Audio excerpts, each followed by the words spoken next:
And all who heard him were amazed at his understanding and his answers. When his parents saw him, they were astonished. Amen. Amen. Kindly be seated. Greetings, beloved of St. Thomas. It is so good to be with you again. This was the site, many of you know, where the discernment committee, the one that walked towards reunification, kind of made their final decision. Each members of that committee voted here before recommending that we become, soon to be, the Diocese of the Susquehanna. And that happened, I guess, a few days ago, and we're all good. We look good. Yeah.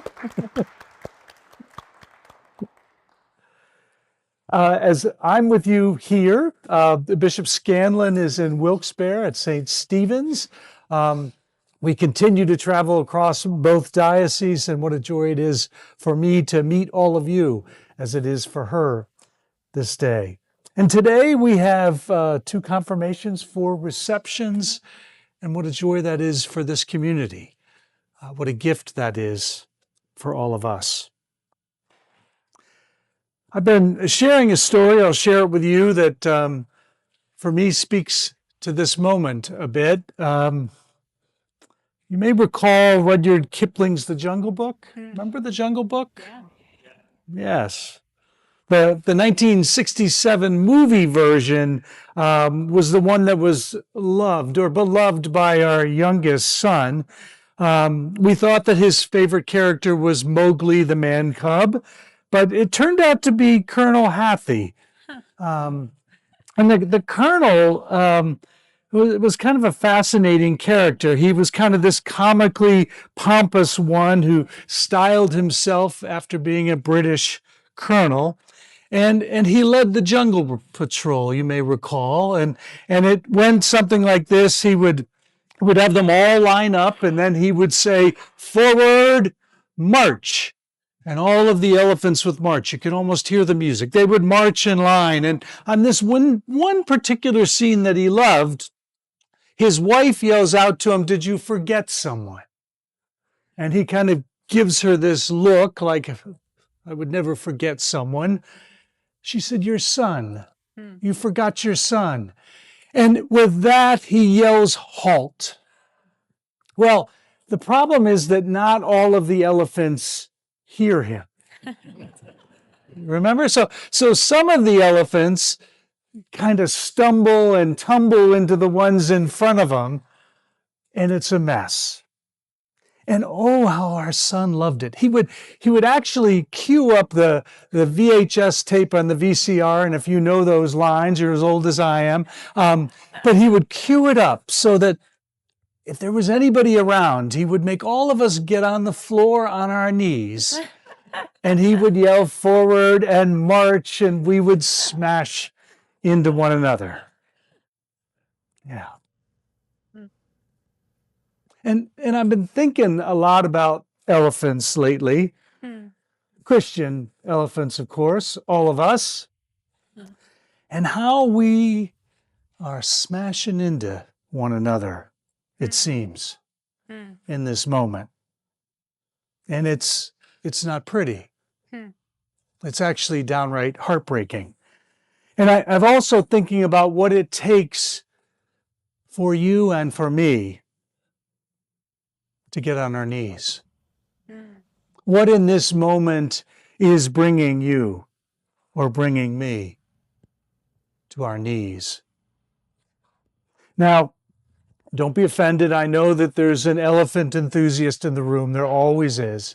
And I have done my research as well. I know that elephants are widely considered to be wise and resilient and intelligent, strong. They have long memories. They're stubborn too. Sound familiar? Steadfast, determined, especially in difficult situations. Christian elephants. Disciples. From Luke today, we hear about the exploits of a baby elephant. Anybody know what you call a baby elephant? What? A calf.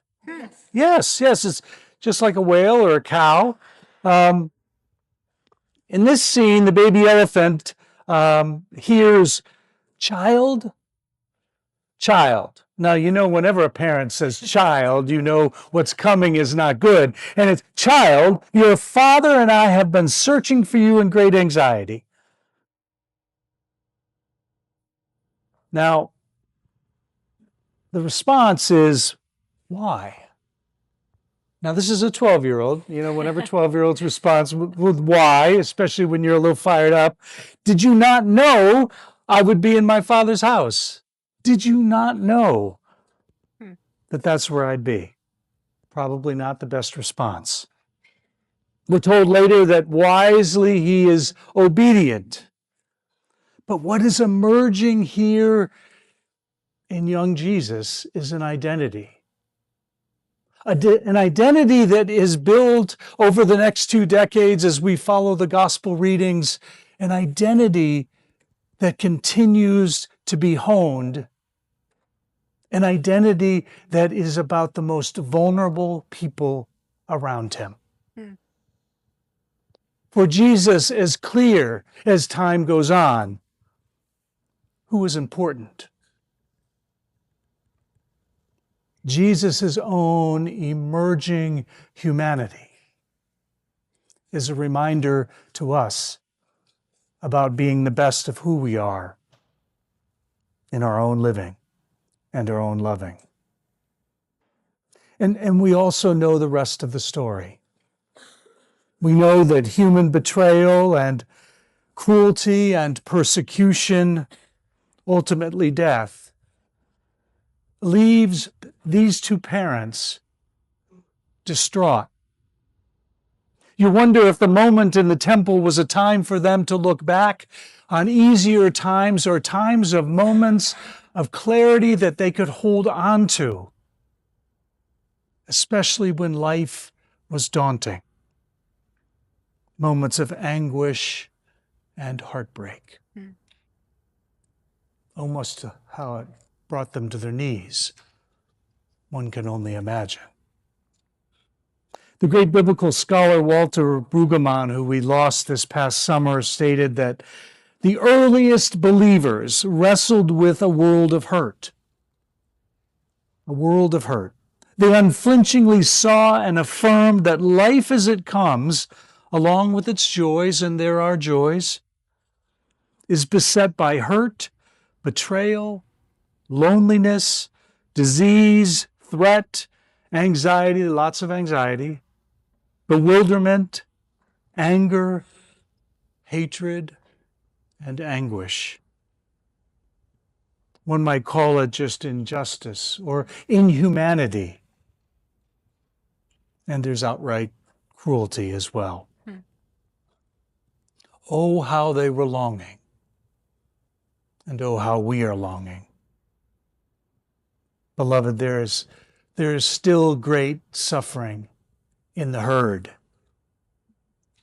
What brings you to your knees?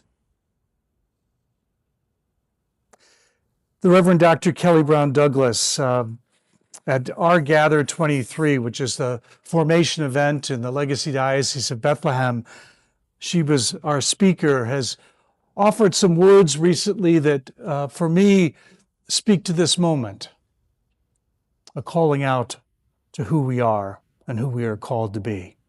So stay with me.